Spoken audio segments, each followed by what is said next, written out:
E a pergunta hoje é até quando? Até quando vai continuar a ofensiva de Israel contra os povos árabes? Até quando vai continuar essa invasão absurda? Está provocando um monte de mortes de crianças, de mulheres, de adultos, de idosos na zona de Gaza. Até quando? Até quando nós vamos vai passar impune essa questão? Até quando nós, enquanto país soberano, vamos admitir e vamos continuar levando essa questão de uma maneira normal, vamos dizer assim, com uma crítica aqui ou ali, um papel escrito aqui ou ali, mas sem uma pressão formal, sem sobre o Estado de Israel. Eu não sou contra o Estado de Israel, muito pelo contrário. Mas eu sou contra o que está sendo feito em nome do povo de Israel, do Estado de Israel, por um maluco genocida chamado Netanyahu, que não aprendeu as lições que o povo judeu já recebeu de uma maneira extremamente absurda durante a Segunda Guerra Mundial. E ele está querendo redevolver esta lição contra o povo palestino. Contra o povo palestino que está ali do lado de Gaza. Nessa escalada militar que não permite nem a entrada de ajuda humanitária para ajudar esse povo sofrido, como é o povo de Gaza, que foi totalmente destruído, há meses está sendo destruído, há meses está sem comida, está brigando pela sobrevivência, porque o Estado de Israel quer tomar conta do seu território. Porque o Estado de Israel não respeita os seus vizinhos. Porque o Estado de Israel quer ter um papel preponderante nas relações internacionais, provocando e tomando conta de todo o Oriente Médio. Não é um pouco de exagero isso? Não. Veja o que aconteceu na quinta-feira, na sexta, os ataques de Israel contra o Irã. Ele não está satisfeito de estar destruindo um povo, agora quer destruir mais um, o Irã. Atacou as bases nucleares, podendo provocar um acidente de tamanho inominável, em prol do quê? De querer manter a soberania de Israel sobre sobre os povos do Oriente Médio. Esse expansionismo, essa articulação política e militar sem limites, que não leva em conta os povos que estão ocupando essas áreas, que não leva em conta os direitos humanos, que não leva em conta fronteiras, que não respeita nem religião, nem educação, nem os povos que estão lá estabelecidos, isso tem que ser condenado por todos nós. Afinal, até quando? O pior, apoiado pelo governo dos Estados Unidos, que diz que ainda começou, que a coisa vai piorar muito mais ainda. Aquele maluco do Trump, para ele, não tem limites. Não tem limites. Nem no próprio território ele tem limites, que ele avança sobre os povos sobre os povos que estão protestando na Califórnia contra essa política do governo Trump contra os imigrantes, absurda, de perseguição de pessoas que não falam a própria língua, mas que estão lá trabalhando, que estão produzindo a grandeza dos Estados Unidos. Então, está na hora de acabar com esse discurso expansionista de extrema-direita, nazista e fascista. Está na hora. Então, até quando? É a pergunta. E quais são as medidas que o governo brasileiro pode tomar? Por exemplo, o rompimento das relações com Israel. Por que não? Por que nós vamos achar que isso é normal? Que basta um discurso do Lula, ou que basta um posicionamento do Itamaraty condenando, ou lá na ONU. Então, por exemplo, semana passada, 14 países votaram para uma moção de repúdio às atitudes de Israel. Mas teve um país que tem o poder de veto, que é os Estados Unidos, que não deixou sair. Então, vamos parar com isso. E por falar até quando, voltando à política nacional, até quando nós vamos admitir esse desrespeito contra autoridades brasileiras, contra o governo brasileiro e contra a população brasileira perpetrada através de discursos, de atitudes, de agressões que são feitas diuturnamente por esse grupo da extrema-direita que um dia já governou esse país. E voltou agora, né? Há 4 anos atrás eles estavam no poder. E agora estão revoltados. Outro dia agrediram a Marina Silva, uma ministra do governo, e o governo se calou. No máximo, mandou um telefonema de apoio, mas não teve nenhuma atitude prática para que isso acontecesse.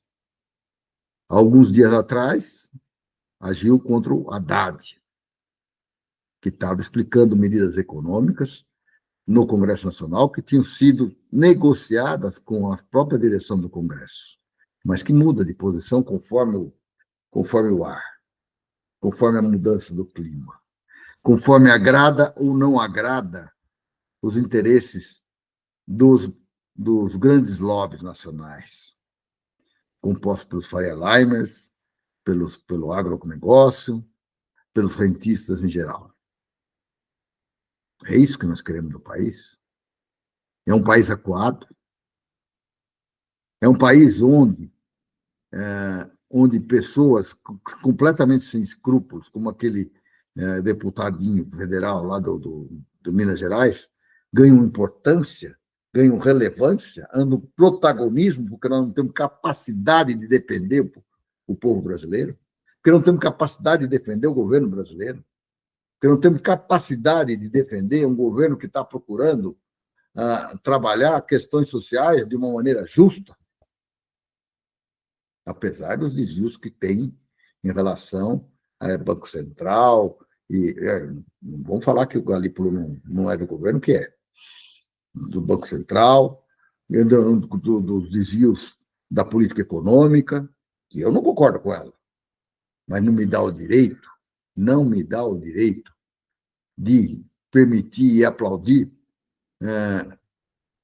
que pessoas completamente despreparadas, malucas, utilizem o governo brasileiro para fazer política contra o povo brasileiro.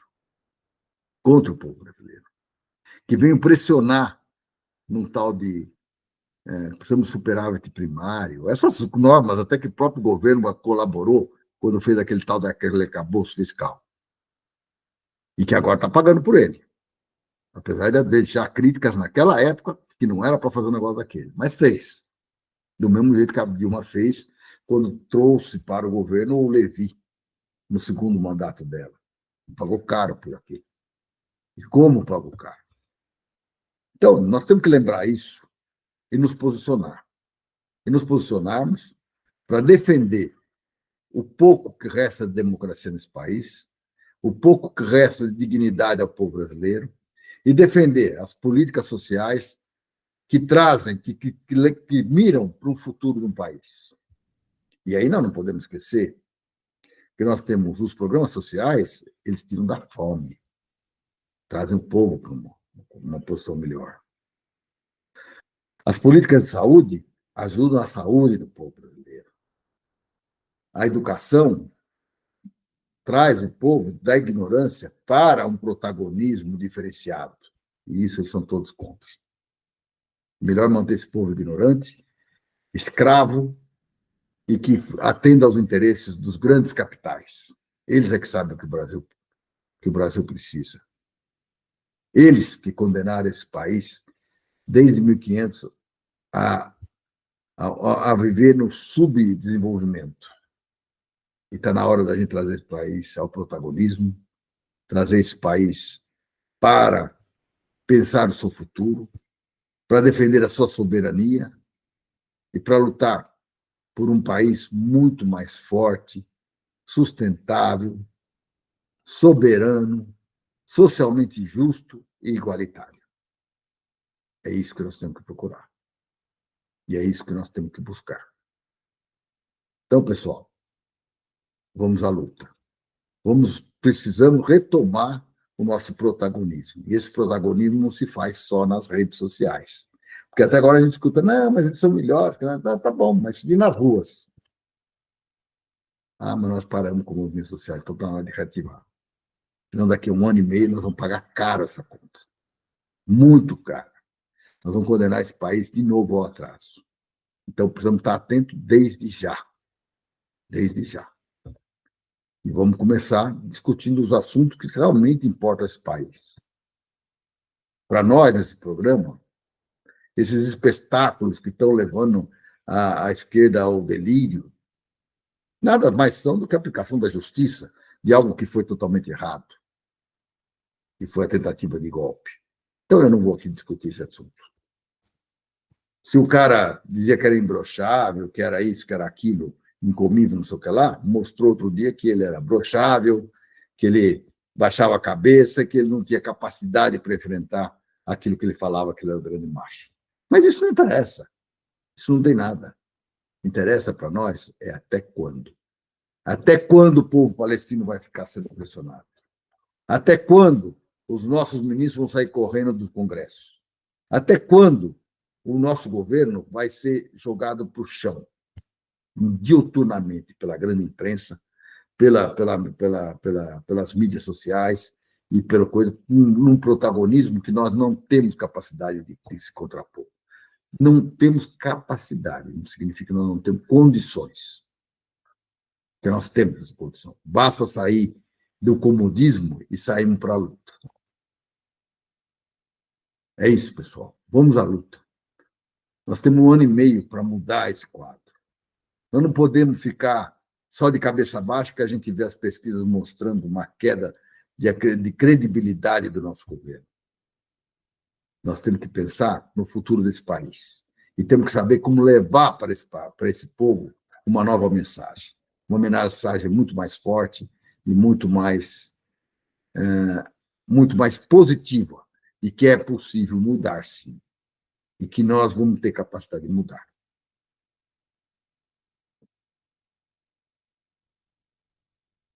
Muitas vezes, nós nos preparamos para enfrentar batalhas sérias que envolvem decisões importantes a serem tomadas pelo parlamento.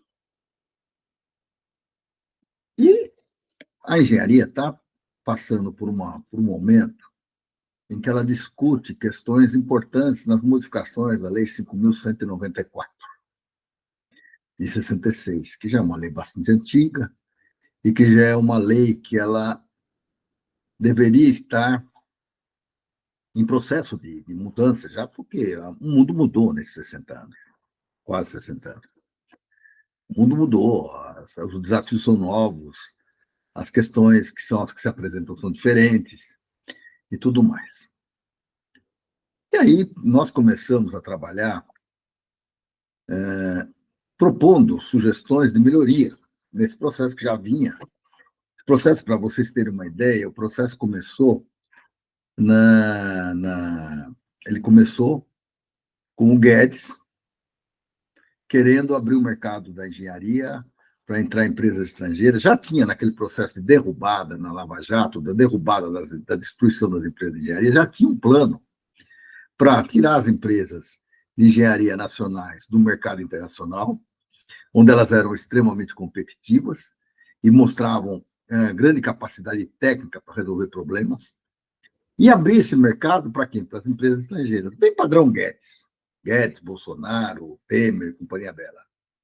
É bem esse padrão de querer transformar o Brasil num quintal de outras nações. Bom, essa essa essa essa questão, ela veio ela veio já rodando desde 2020, quando foi criado um PL que abria o mercado nacional e dava prazos para que o CREA reconhecesse obras de caráter estratégico, e bastava alguém escrever, essa é estratégico. Pronto, era suficiente para botar a empresa. E uma série de mudanças aí. Esse processo veio correndo, e quando chegou na CETASP, conseguimos, de alguma forma, interferir para melhorar esse texto. E se colocou uma figura que era, não, nós permitimos, e nós não somos xenófobos, né? Nós permitimos que os profissionais estrangeiros venham para o Brasil, aceitamos que eles venham trazer experiências, mas nós queremos reciprocidade. Nós queremos reciprocidade, ou seja, os mesmos direitos que eles têm aqui, nós temos lá fora. É a primeira coisa. Mas isso só não basta. Se nós queremos ter um país soberano, nós precisamos ter domínio da tecnologia. E aí, tem um artigo 85 na lei original que dizia o seguinte: que quando um profissional estrangeiro vem no Brasil para prestar um determinado serviço de tecnologia, da engenharia, das profissões ligadas à engenharia, tem que existir um paralelo, um profissional brasileiro. Para quê? Para que possa internalizar essa cultura e esse aprendizado para dentro do país. Para dentro do país. Mas esse pessoal, o que eles fizeram? Eles suprimiram esse artigo, ou seja, pode vir, dou reciprocidade, mas não exige contrapartida de trazer a tecnologia para o mercado brasileiro. Então, isso é um grande problema. Isso é um grande problema porque isso não garante a soberania nacional. Não garante que nós vamos conseguir transformar numa engenharia forte novamente, com tecnologia, com ciência, com inovação, que nós vamos absorver isso e vamos poder produzir muito mais. E basta dizer o que aconteceu no período do infeliz, do infeliz aí que foi presidente do Brasil de 2018, 2019 a 2022, onde se combateu de frente a ciência, a tecnologia, a inovação, as universidades e tudo mais, onde se jogou fora tudo aquilo que a gente pode construir para ser um país soberano e forte. Vi o exemplo da China. A China, hoje, ela emprega muita força, e ela forma muitos engenheiros, muitos tecnólogos, muitos físicos, muitos matemáticos. Para quê? Para ela conseguir crescer como ela está crescendo em termos tecnológicos, onde hoje ela já bota o resto do mundo preocupado com a capacidade de evolução que eles têm. Hoje não é mais os Estados Unidos onde emana, por exemplo, inteligência artificial. Também tem a da China. Muito mais barata, muito melhor. Produtos comuns, como carros, basta ver o que está acontecendo. A China está ocupando esse espaço. Aquela China que há 10 anos atrás a gente viu, todos os chineses falavam assim, de má qualidade, isso aí é barato, isso aí é tranqueira. Hoje já não é essa a realidade. Porque eles se preocuparam em se desenvolver tecnologicamente, em se fortalecer tecnologicamente. Porque com isso eles garantem a soberania e a força do país deles. Então, você não desenvolve um país se você não tiver engenharia. Não adianta, esquece isso. Tá? E aí, tirar essa cláusula 85 desse protocolo, desse projeto de lei, é um crime lesa pátria. É um crime lesa pátria. Bom, aí, vendo a justificativa do projeto que foi colocado hoje hoje não, ontem, né? Foi na sexta-feira que foi colocado e protocolado lá na Comissão de Finanças e Tributação, apesar de todos os alertas que foram dados ao deputado Rogério Correia, apesar de todos os debates que foram feitos, ele aceitou tirar esse artigo de fora do projeto. Não só esse. Ele também transformou esse projeto, que era um projeto de desenvolvimento nacional, de fortalecer o desenvolvimento nacional, de fortalecimento da engenharia, transformou isso num cabide de emprego para uma série de pessoas que hoje rondam em volta do sistema Confeacrea, permitindo reeleições, permitindo mandatos de 4 anos. Ele disse que não, porque para esse mandato não serve. Serve sim, basta ver o artigo 89 lá. Quem vai decidir isso é o Confea. E os mandatários do Confea hoje estão extremamente interessados nisso, por várias razões. Razões inconfessáveis. Bom, mas não é só isso. Então, ele mexe com isso. Ele cria, diz lá, não estamos criando despesas novas. Como não? Você está criando plano de saúde, está criando benefícios, criando uma série de coisas para os dirigentes e para os conselheiros do sistema Confeacrea. Como não está criando? Lógico que está criando. Que papo furado é esse que não? E aí, tem uma questão também que eu vi lá no artigo 10, que era a questão da formação. Hoje nós estamos tendo um problema muito sério na formação de profissionais no Brasil, em todas as áreas e na engenharia em especial. Porque a engenharia exige conhecimentos específicos, exige laboratórios, exige preparação, exige participação, exige convívio entre profissionais. E o sistema EAD não serve para esse tipo de formação. Não serve. Mas o CONF outro dia engoliu um sapo. O curso de engenharia agora só precisa de 60% de 60% pode ser EAD e 40% presencial. Que é um absurdo. A formação de isso é extremamente absurdo. Mas não basta isso. Nós estamos vendo uma mudança também nas características da própria formação. E lá no seu artigo 10, eles falam assim, que as congregações das escolas, ou qualquer coisa assim, que eu não estou com ela na mão, têm capacidade de definir seus currículos de engenharia. Eu acho que já não é assim. Eu acho que, na verdade, hoje, com a prostituição que está havendo na educação, e essa prostituição é grande, hoje as empresas de educação elas estão na bolsa de valores, estão querendo lucros, querendo coisas, estão querendo vender diplomas de todas as profissões, menos do direito, que tem uma OAB extremamente forte, não permitiu, menos na medicina, porque ninguém tem coragem de botar aqui, vai botar um filho seu que foi formado em AD para ser operado. Ninguém tem essa coragem. Mas tem para engenharia, porque nós temos um conselho fraco. Mas um conselho que está preocupado com os benefícios próprios. Então, a minha proposta para isso era que a sociedade revisasse os currículos escolares. Ou você acha que esse 60% de EAD não veio por pressão dessas mesmas congregações entre aspas, que estão visando lucro para a formação de profissionais? E estão trazendo para o Brasil profissionais de baixa qualidade. Posso falar isso, eu fui professor há muitos anos. Senti a variação desse processo. Então, a sociedade tem que participar. Como é que ela participa?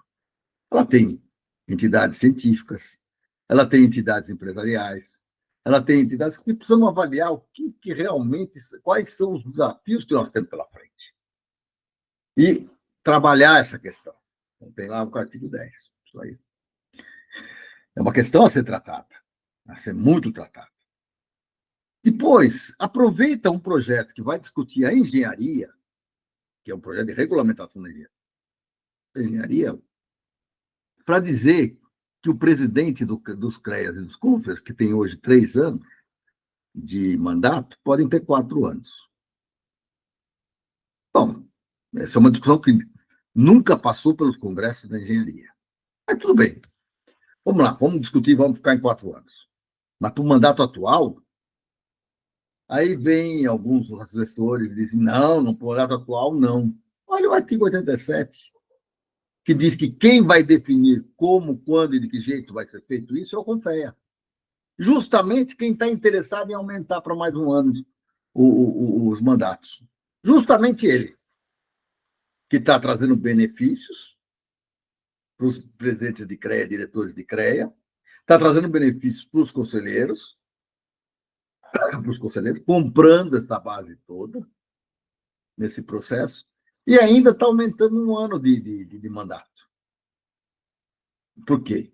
Porque, dessa forma, você não precisa coincidir o mandato atual com as eleições do ano que vem.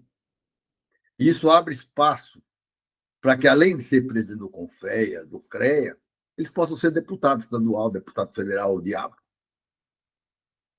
Esse é o objetivo.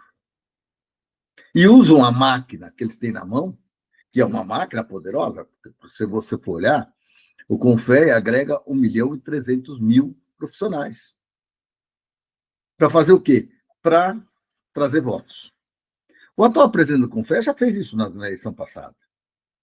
Ele não foi bem sucedido, mas ele fez isso. Ele foi o candidato que mais recebeu doações de campanha. Tá? Ele pressionou as associações a terem o número de votos para ele, senão elas iam perder. Aí começa aquele jogo de eu faço se você me der de volta. Então, sabe aquela questão do troca-troca? Que é vergonhoso, principalmente numa entidade de engenharia?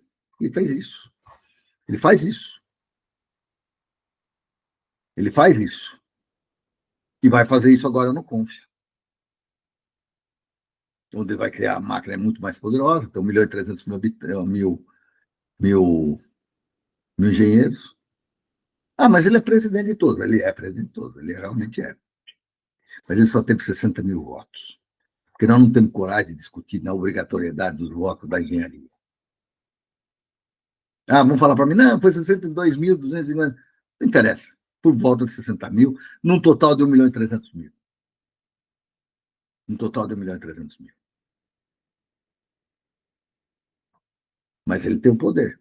Ele tem o poder sobre a máquina, para botar a máquina para trabalhar para ele. 1.300.000 engenheiros, a arrecadação é violentíssima. Se não me engano, é o conselho que mais arrecada nesse país. E é o que menos dá. Ou um dos que menos dá. Vamos ser mais corretos. Não vamos dizer que o bicho não dá. Alguma coisa dá. Mas não é tudo. Mas existe uma máquina podre, que é aquela. E basta olhar. Olha aqui em São Paulo, por exemplo. Olha em São Paulo. Vai lá e olha no ranking das entidades que tem mais, que recebem mais verbas do CREA para poder fazer suas atividades. Você vai descobrir que tem uma de uma cidade de 30.000 habitantes,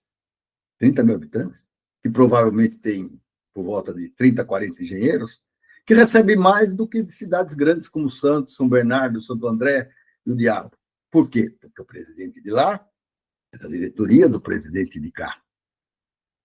Então, esse jogo de interesse precisa acabar. E, com isso, esse usa essa máquina para fazer o quê? Para fazer projetos que não são de interesse do Brasil. Para fechar os olhos quando alguém diz que vai fazer formação com IAD.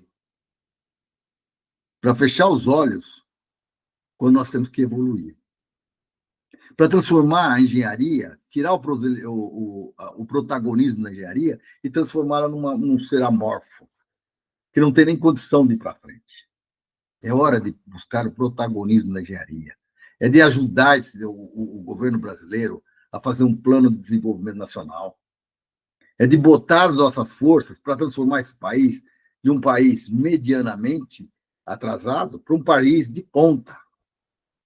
Isso precisa de força, precisa de trabalho, precisa de organização. E não vai ser do jeito que estão fazendo aí, não. Trocando cargo por emendas,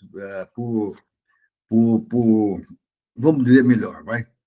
Nós estamos trocando cargos por governabilidade. Esta palavra me irrita. Estou falando português claro. Ou seja, quando eu vejo pessoas que têm um passado ilibado, de luta e tudo mais, que hoje se submetem a este jogo sujo em prol da governabilidade. Que governabilidade é essa? Que vai te trair daqui a 2 minutos? Que o ano que vem vai estar contra você? Que governabilidade é essa? Vamos aprovar os projetos de interesse do Brasil? Mentira! Isso é mentira, isso não existe. Isso não existe. Então, nós estamos aí, com um projeto que faz 1000 coisas, que diz lá, não, nós estamos indo avançando para tornar o sistema mais viável, mais ágil, mais... Aonde tem isso dentro do projeto? É bonito, o papel aceita tudo, mas na realidade nada disso está lá dentro. Nada disso está lá dentro. Então eu não poderia deixar passar em branco esse momento.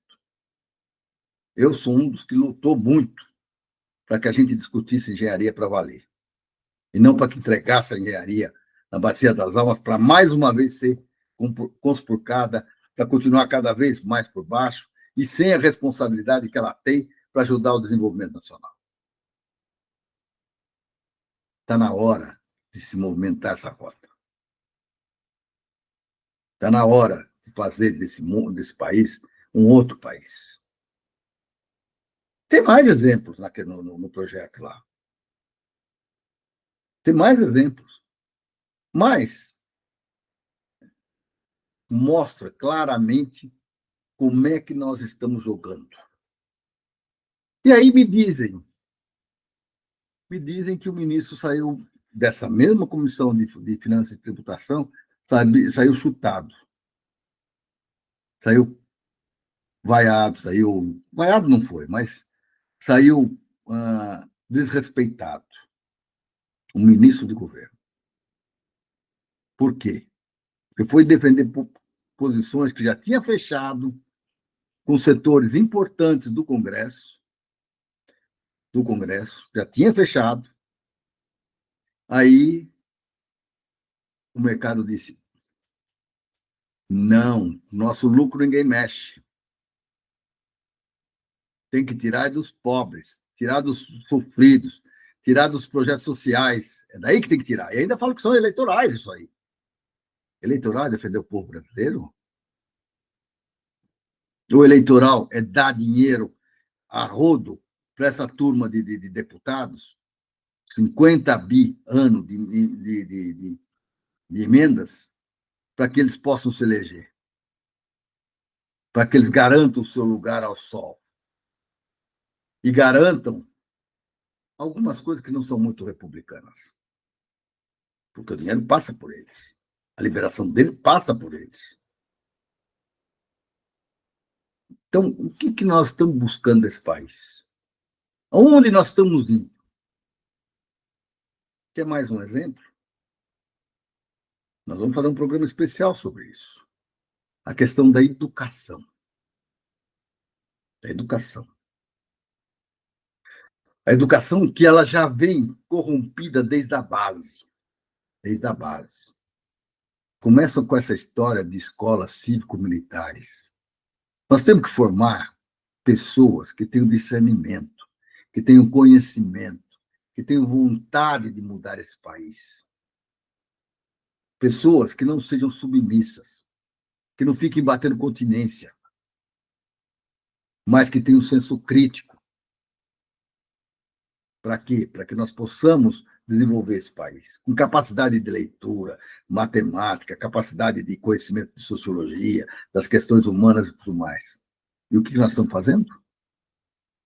Olha o Paraná, olha São Paulo. Olha outros estados onde a direita domina. Não só escolas cívico-militares. Estão terceirizando as escolas. Então, em São Paulo, estão tirando os diretores das escolas que têm algum posicionamento diferenciado e estão fazendo para fazer curso obrigatório, castigo. E o pior, a pressão que fazem sobre os profissionais. Olha o Paraná.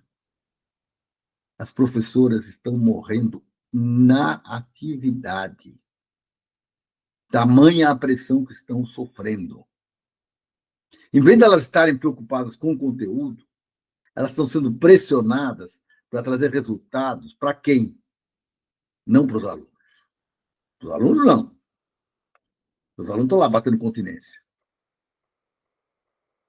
E alguns até falam, não, porque está pondo ordem. Ordem o quê? Um exemplo desse povo que bate continência, quando a gente vê no dia a dia, vê nesses golpes que tentaram fazer contra a democracia, vê na prepotência com que tratam as pessoas e na falta de discernimento que tem em relação à sociedade brasileira e que vendem o país na cara dura. Na cara dura. Então, companheiros, nós estamos vivendo um momento difícil. Eu pensei que eu só ia ouvir essa questão da governabilidade lá atrás. Me lembro lá, não sei nem que ano que era, 2011, por aí, 2010. Estava se discutindo o Código Florestal. Capitaneado por um que se dizia que era de esquerda, mas que, na verdade, é um de direita. Sempre foi. E eu sei disso desde 1980, desde a década de 80. Por isso que eu não voto nele desde aquela época. Mas um deputado, que hoje é ministro do governo, que se diz de esquerda, veio discutir com a gente na Casa da Cidade, em São Paulo, o Código Florestal. E lá ele foi contra, e pá, se colocando, porque isso está errado, aquilo está errado, aquilo está errado, está errado. Me faz muita semelhança com o que eu estou vivendo agora na questão da engenharia. E aí alguém perguntou para ele, então, amanhã nós podemos contar com o seu voto contra o projeto que está aí? Aí ele responde a maior cara de pau. Não, eu tenho que preservar a governabilidade. A partir dali eu tenho arrepio quando eu escuto falar isso. Ou seja, você não acredita naquilo que você está votando e você vende o teu voto. Isso é venda. É venda de voto. A mesma coisa está acontecendo agora. Para mim, isso é venda de parecer. Isso é colocar no parecer coisas que não estão discutidas com a engenharia. Isso é colocar no parecer e votar contra o desenvolvimento brasileiro. Então, companheiros, todo cuidado é pouco. Todo cuidado é pouco. E não é à toa. Eu volto a falar, comecei hoje no programa falando isso, que nós estamos sendo vaiados, estamos sendo pisoteados, estamos sendo chutados por essa direita maldita que está aí no país, porque eles se sentem à vontade, porque sabe que nós, que representamos um setor progressista da sociedade, travamos os movimentos sociais em nome da governabilidade. Que nós não temos posição firmes porque nós queremos a governabilidade. Que nós cedemos tudo para eles e eles não têm nada a dar de troca para nós. Nada a dar de troca para nós. Basta ver. Olha, que ministérios têm compromisso com o governo Lula? Que ministérios têm compromisso com o futuro dessa nação? Eles já estão se preparando para substituir o governo Lula. Outro dia, um governador de um estado de direita aí disse: acabou o governo. Essa é a linguagem que eles estão falando. Acabou. E os trouxas, nem para enfrentar. Pela governabilidade. Sabe o que vão conseguir? Nada. E vão deixar um país pior do que entrou. Reconstruímos muita coisa, reconstruímos. Mas ajudamos também a destruir. Porque, em nome da governabilidade, Nós não defendemos os nossos princípios. Nós não defendemos o povo brasileiro. E nós vamos acabar, pode marcar, cedendo nessa questão de ajustes fiscais e déficit primário e tal, e mexendo aonde? Aonde não deve ser mexido. Salário mínimo, em Bolsa Família, em BPC, em aposentadoria. Agora, qual desses deputados e qual de vocês que estão nos ouvindo que já olhou para um orçamento e viu que 43% desse orçamento é jogado fora a troco de dívidas e serviço da dívida e juros? E que cada vez que o Banco Central se reúne, e olha que o Banco Central tem maioria do governo, se reúne e dá 1%, é 50 bi que voa. 50 bi que voa. Não é pouco, é 50 bi. Nos últimos meses, desde o final do ano até agora, foram 4 e poucos por cento que foram. Foram mais de 200 bi que foram jogados fora. Nós não podemos mexer nos benefícios que são dados a setores da economia e que não tem nada a ver com a realidade nossa, que só aumenta a lucratividade deles, não traz benefício, não traz investimento. Nós não podemos, são 800 bi que são jogados fora. E a gente vem falar e mexer com o aposentado, com quem ganha salário mínimo, com quem ganha Bolsa Família. Ou nós acordamos, ou nós não vamos passar do ano que vem. E eles vão voltar. Então, está na hora de acordar, gente. Até quando nós vamos conviver com esse clima? Até quando nós vamos continuar levando essas questões da forma como estão sendo levadas num país que está totalmente destruído e que está sendo cada vez mais destruído enquanto houver essa questão da governabilidade, enquanto os movimentos sociais estiverem parados, enquanto nós não nos revoltarmos e sairmos a organizar as populações para se contrapor a isso. Ah, mas eles têm as internet, eles têm dinheiro, eles têm as internet. E nós, trouxa, estamos também querendo concorrer com eles. E falamos para quem? Para nós mesmos. Para nós mesmos. Eu vejo as mensagens todo dia. Eu tenho participação no meu celular, tem uns 10, 15 grupos. Não, tem até mais grupos. Tem muito mais que isso. Eu tenho mais ou menos 1.500 contatos registrados. Então, você imagina a quantidade de grupos que eu participo. Veja a quantidade de vezes que voltam as mesmas mensagens. E quantas vezes eu vejo nessas mensagens a mensagem principal: vamos nos organizar, vamos para a luta, vamos questionar e vamos denunciar quem está atuando contra a gente. Nós temos que tomar muito cuidado. Nós temos que tomar muito cuidado. Não está fácil. Não é fácil. E nós não vamos conseguir sair dessa roda viva se nós não nos revoltarmos, nós não denunciarmos essas falcatruas, nós não denunciarmos esses acordos de gabinete que não levam a lugar nenhum. Que não levam a lugar nenhum. Aí vocês vão falar, você está muito crítico, porque você ontem, você teve a notícia de que a 1024 passaram ela para frente. Eu cheia de erros, hein? E cheia de erros. Não, eu estou mesmo, coisa, mas eu já estou muito velho para ficar triste com isso. A decepção pelas pessoas fica.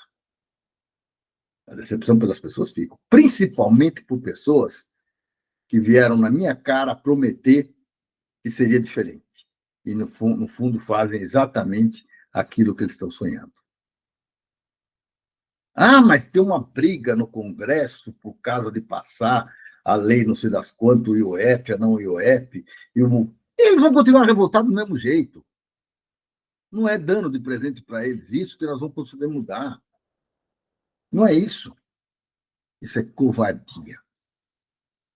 Como é covardia de não ter capacidade para enfrentar a questão dos juros.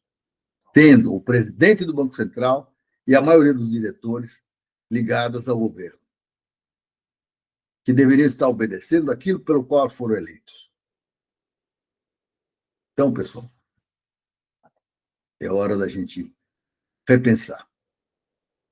se recolocar adequadamente nesse jogo. Hoje estou revoltado.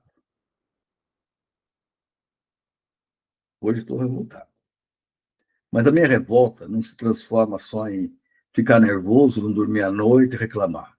Não, eu continuo na luta. E não é de hoje que eu estou na luta. Eu já fui torturado, já fui preso, já sofri 1000 restrições, já sofri 1000 coisas, mas nunca baixei a cabeça. E espero não baixar até o final da minha vida. Então, com isso, a gente encerra o programa de hoje. Um grande abraço a vocês e um chamado à luta.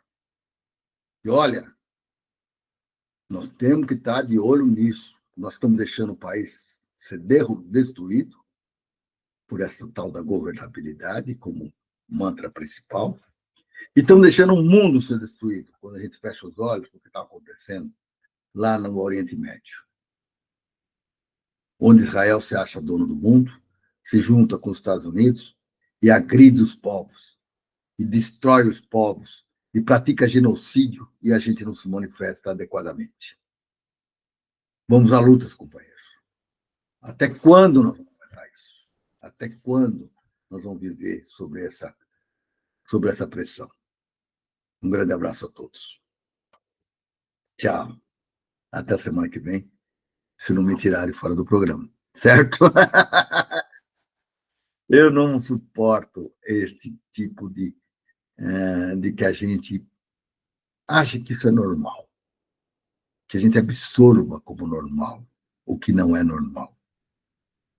Vamos exigir muito mais empenho nosso para que a gente consiga construir um Brasil cada vez melhor, mais democrático, mais desenvolvido, mais sustentável, soberano e socialmente justo e igualitário. Um grande abraço. Tchau.